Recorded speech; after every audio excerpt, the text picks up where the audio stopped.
We are now joined here with WWE Hall of Famer Ricky the Dragon Steamboat, WWE Hall of Famer and Intercontinental Heavyweight Champion. Thank you so much for being here on the set with us. You guys, thanks for having me. No, we appreciate you being here. Really appreciate it. So first, we'll start at the top. What really got you into wrestling? I understand you're a high school wrestler. I wrestled in high school, and I grew up in St. Petersburg, Florida. And on Tuesday nights, us guys on the wrestling team in high school would drive across the Howard Franklin Bridge to Tampa at the Armory and watch those guys perform, and we'd be sitting there in the front row or the second row, and we'd be wearing our high school wrestling t-shirts, and we would, hey, we're the real deal, you guys are a bunch of phony balonies, Yeah. But, I sort of, Saturday mornings was glued to watching it, Sure. Florida Championship Wrestling with Gordon Soley. And after a few years when I got out of school, I just started thinking about, I was a pretty good amateur, and started inquiring and found out up in Minneapolis, Minnesota with Vern Gagne. And at that time it was the AWA wrestling. And I went to his training school. It was the same school that Ric Flair went to. Okay. And Flair was a class before me, along with Kenny Patera and the Iron Sheik. Sure. Oh, yeah. Yeah. So Big names there. Classic. yeah. So it was a good school, and but really, as a high school kid, I was, like a wrestling fan, watching it on TV and watching it on Tuesday nights at the Armory. Okay. Yeah. How much does the high school wrestling, the grappling, translate to professional wrestling? How much do you take from it? Well, a lot of the old school promoters like Vern Gagne up in Minneapolis, Eddie Graham, and other Bill Watts back in the day, they all had amateur backgrounds. So a lot of the old school promoters were, very positive with a kid coming in that had an amateur background in wrestling, as just a guy off the street that just wanted to be a pro wrestler. Yeah. So yes, it did help me get my foot in the door, and it also just going through basic training and learning how to take bumps. It helped me along there too. Yeah. Awesome. Cool. So, how did you get the name Ricky the Dragon Steamboat? Yeah. Well, okay, I broke in up in Minneapolis, and I wrestled the AWA circuit for just a short time, and then Vern Gagne, the promoter, called up Eddie Graham, who was promoting down in Florida, where I grew up, and I watched Eddie Graham many times. And he said, hey, Rick, how would you like to go down to Florida and wrestle in that Florida circuit? And it was almost like sending me back home, I was like, oh, that'd be great, I'm freezing my butt up here in Minneapolis. Let's go back to the Sunshine State, Yeah. So the first day I walked in the office, and Eddie Graham looked at me and he said, my real last name is Blood. And he said, that's a great wrestling name. But basically, he said, the name Blood is more for a heel. And if you understand the business, that means for a bad guy. And he said a few years ago, we had a man who was a main event guy. His name was Sammy Steamboat, and he was from Hawaii. And he said, I'd like to call you Ricky Steamboat, a family relation. They said, I won't bill you as his son, but maybe a nephew. So, Yeah. I was 6 months into the business, and all of a sudden, I took on the name of Ricky Steamboat, and It went just on stuck, from there. right? Yeah, it is. absolutely. And it went from there. Yeah. Yeah. Cool. Never met Sam. Oh no. I watched him in the ring. Yeah. You remember I told you when I was in high school, I used to go watch Sure. them on Tuesday nights. Oh, we're at but- Tampa. Yeah. But I think it was maybe 10 or 12 years later, I got a letter. Sam had since retired, moved back to Hawaii, and I was living in the Carolinas. That's when I first met up with Ric Flair. And I got a letter in the mail, and it was from Sam Steamboat from Hawaii. Wow. And a lot of those old school, old timers would almost frown upon if you were to take their name. Sure. Yeah. Old school guys, they Makes say, sense. Yeah, what the heck's this young kid? I've been campaigning the name for 20 years, and all of a sudden he's using it. But I got a letter of praise from him. That's great. Yeah, so I was just honored. Like, yeah, please. use it. Keep the name going. Yeah, right? he was very nice, very good. He was proud of the fact that I'm doing well Yeah. and carrying the name forward. So That's awesome. And you mentioned that that was the name for a heel.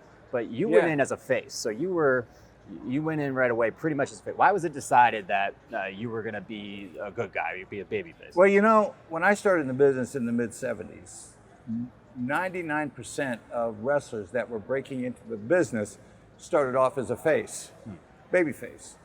And that was because the heel that was in the ring was most of the time a veteran guy. And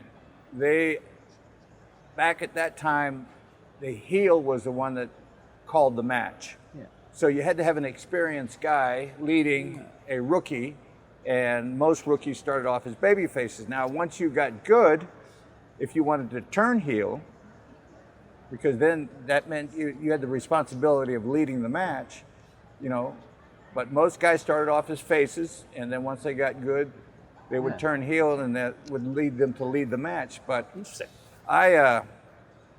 I stayed babyface throughout my whole career, and there was 2 occasions I went to 2 promotions. One I'm being with Vince, and the other one being with WCW, in which I knew I was getting towards the end of my career. I had already put in like 18 years. Yeah.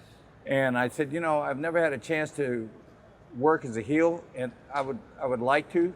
I said I've been in the ring with the best heels of the business, the names of the best guys, and I said I know how to lead a match. And both promotions said, Ricky, you're the consummate babyface. To turn you heel would probably hurt your career, and that would mean hurt our company in selling tickets. So they, you know, both times I got turned down. I was a little disgruntled about it because I always wanted to experience what it felt like to be in the ring and to be a heel. Sure. But I look back on it now, and I'm sort of thankful that they said no, because I'm one of the few guys that started off in their career and stayed that way, you know, through their whole time that they were working in the business, and never not once, you know, turned. Sure. It's kind of like staying on one professional team like your whole career or something Yeah, like that. You know, like a Kobe or like a Derek Jeter or something like that. You know, they stuck with their team. Yeah. That's awesome. That's a good analogy. Yeah. I like that. Right. Yeah, because it's like, hey, so you almost flipped and now you just stay with it. Everyone will just remember You know, you even by Hogan that. turned heel. Yeah. You know, and then when he went to NWA. New World Order, yeah. WCW down there, he was Hollywood Hogan, right? Yeah, Yeah, Hollywood exactly. Hogan, Yeah. yo, Black the and black white, clothes, all that. I yo. couldn't tell you how many times Ric Flair turned babyface and heel throughout his career. You know, Oh, yeah. back and forth. Speaking of Ric Yeah, Flair. speaking of Ric Flair, you know, Yeah. obviously you have a very past, you know, history with him. Yeah. So what was, you know, you guys screamed at each other on TV, screamed at each other, you know, Yeah. in the ring. What was your guys' relationship like, just not in wrestling, you know? Were you guys actually friends, or was that feud legit? You know, I'm not going to say it never was legit with some other guys. You know, they might have had run-ins, stuff that happens in the ring, guy gets hurt, or maybe the same guy hurts this guy several times throughout his career and they have run-ins. You know, it happens. But you bring up Ric Flair. I'm going to say that we had a lot of respect for each other, but out of the ring, his lifestyle was totally different than mine. Yeah. So we, you know, never really Click like that off. or hook up. You know, hey, let's go out to the bar, or Right. you know, that was Rick, and you know that was cool. But we have a ton of respect for each other, and it's only because of how we work in the ring with each other. You know, I've had more matches with him than anybody else, and on a consistent level, he's my number one go-to guy when fans ask me who is the best guy you were in the ring with, and I always say Ric Flair. Yeah. And they were very entertaining. You guys knew how to, Yeah, you know, I was gonna say, you we guys watched knew a how lot to of do your what to do. matches getting ready for this. And Yeah. it was, That's it was a lot awesome. of fun to watch. So, You know, Macho Man Savage, he was a different cat. Yeah, oh, exactly. Yeah, different. yeah, you right on know. down the road a little bit. Yeah, yeah, right. back in your guys' At the we'll get to cer- that. yeah, But well, Yeah, at we'll get to the Macho Okay, Man here yeah. in a bit. but what I wanted to ask though is, you know, you're talking about kind of the heel-face relationship. What I'm curious, just in general, in your experience in the business, do you find it's easier to keep a good feud going with someone you don't like off the ring, or someone you do like? Is there much for me, it's Yeah. much easier to keep it going when you're on the same page with the guy you're working with. Absolutely. Yeah. And it's almost like the same thing in any workplace. Yeah. You know, if you got people that you work with, you know how much better your work is Sure. than having somebody that you hate to be next to and work or whatever, right? If Absolutely. if it only makes your work a little more difficult. Yeah. It's a little awkward. Yeah. But in the ring with the guy that you click with or gel with, you know. It makes it more fun, right? Oh yeah, it's a pleasure. Storylines, they either are very simple or they get very convoluted, or especially in the Attitude Era of the WWE. Yeah. What was there ever a storyline that was pitched to you that you went, nah, probably not going to do that? I've never turned down pitched. But I will tell you, there was a storyline that I was glad that it was over when it was over. Yeah. And Jake Roberts and myself, we had a run for a while on, of course, he always had his snake in the ring. Sure. And then the company came up with an idea of, Ricky, why don't we get you a dragon? You know, and there was times I'd have a South American caiman, better known as a crocodile or a monitor lizard. Yeah. The handler was the same guy that brought Roberts his snake, was the same guy that brought me my whatever lizard I was bringing in the ring, you know.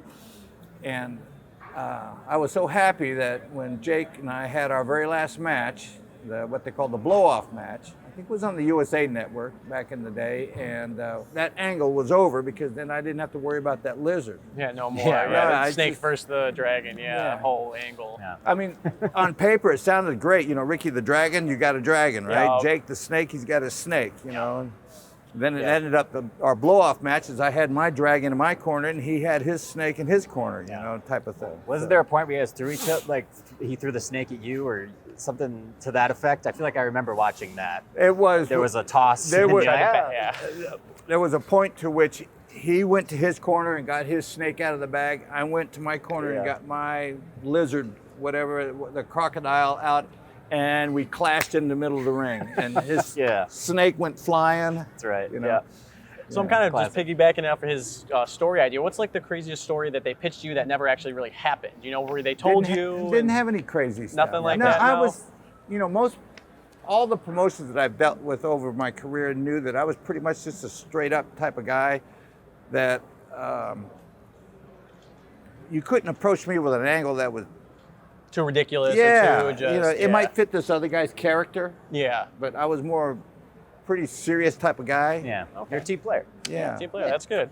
You know, so we mentioned, you know, Macho Man, and literally maybe 20 miles down the road from here is the Silverdome, old, right? old Yeah. Silverdome that Yeah. got knocked down, you know. Yeah. I guess it's not there anymore. Yeah, not there anymore. You know, considered to be one of the greatest matches of all time. Can you just kind of talk us through that day? You know, such an epic battle. Some people, like I said, people consider it being one of the best matches of all time. Well, In my opinion, it's one of the best. Yeah. Thank you.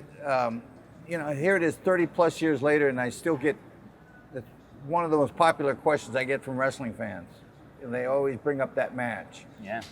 Kids that are 8, 9, 10 years old that weren't even born yet, they always bring up that match. You know, they watch it. You know,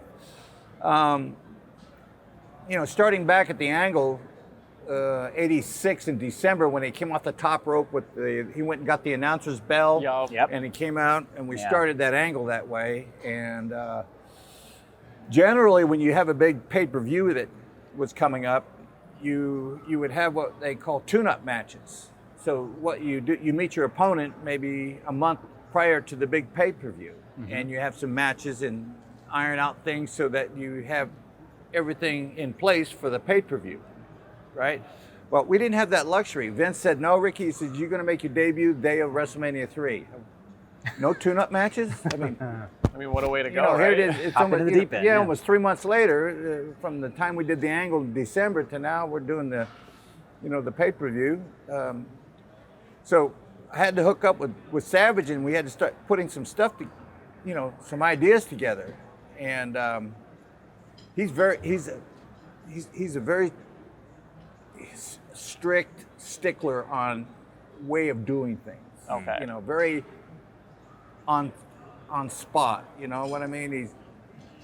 And it got me to thinking in a better frame because he was so particular, you know. And so that match that we did put together, just sitting down and talking, was a one-off. Yeah. I mean, we didn't have any tune-up. Incredible. Wow. Yeah, It was just like Not even house shows or. nothing. Wow. So it was either going to work Yeah. or maybe be an okay match or be one of those matches that people talk about. And it ended up being one of that those you ma- talk yeah, about, it yeah. was- Was yeah. the latter, most definitely. It's definitely one of my favorite matches of all time, and easily one of my favorite interviews of all time. Now you so- talk about the stress level for me. Oh my God! Oh, I'm sure, yeah. Day of the show, we had so many. We brought out a legal tablet, one of those yellow legal tabs, and Yeah. we started writing down spots and moments, and once we got the match, and then I'd go to, okay, number 23 is this, this, and this, and this, and this. Tell me the rest of the match, and then once we got the match, and we started quizzing back and forth, and then the day of the show, I'm walking around backstage going, okay, step number 1 is this, step number 2, step number 3. We had like 150 items. That's intense. Yeah. You know, and then, step number 129 is this, 130 is this, you know. Yeah. I was just so stressed out. I'll never Yeah. forget when the match was over and after the 1, 2, 3, we had, which was unheard of back then, we had like 20 false finishes. Yeah. And to remember them in order, 20 close moments That you which- have to just make it like that. yeah, and make it look like the fans would think that that's the 1, 2, 3 moment. That's the one. We had 20 of them. We call them false, and then remember 21 is the 1, 2, 3, right? And I remember laying there when it was over, and I looked up at the silver dome at the ceiling, and I'm going, it is done. It is over. Finally, I felt like I got this big gorilla off my back, you know, just trying to remember all these steps and all these false finishes. And Yeah. So it's an epic thing, but we Yeah. thank you so much for your time. Yeah, we really know you're appreciate you busy coming here. out and here. we let me really say appreciate this it. real quick. With Yeah. everybody that I've been in the ring with, I'm a firm believer on this old saying about a carpenter. And a carpenter told me this, that a carpenter is only as good as the tools he's got to work with. And I've been in the ring with the best. Yeah, absolutely. Yeah. The best, absolutely. Ricky the Dragon Steamboat, Okay, guys. thank you so Thank much. you so much for Thanks being for here. having me. Pleasure. We've got more coverage coming up here on the Great Lakes Comic Con. We'll be right back.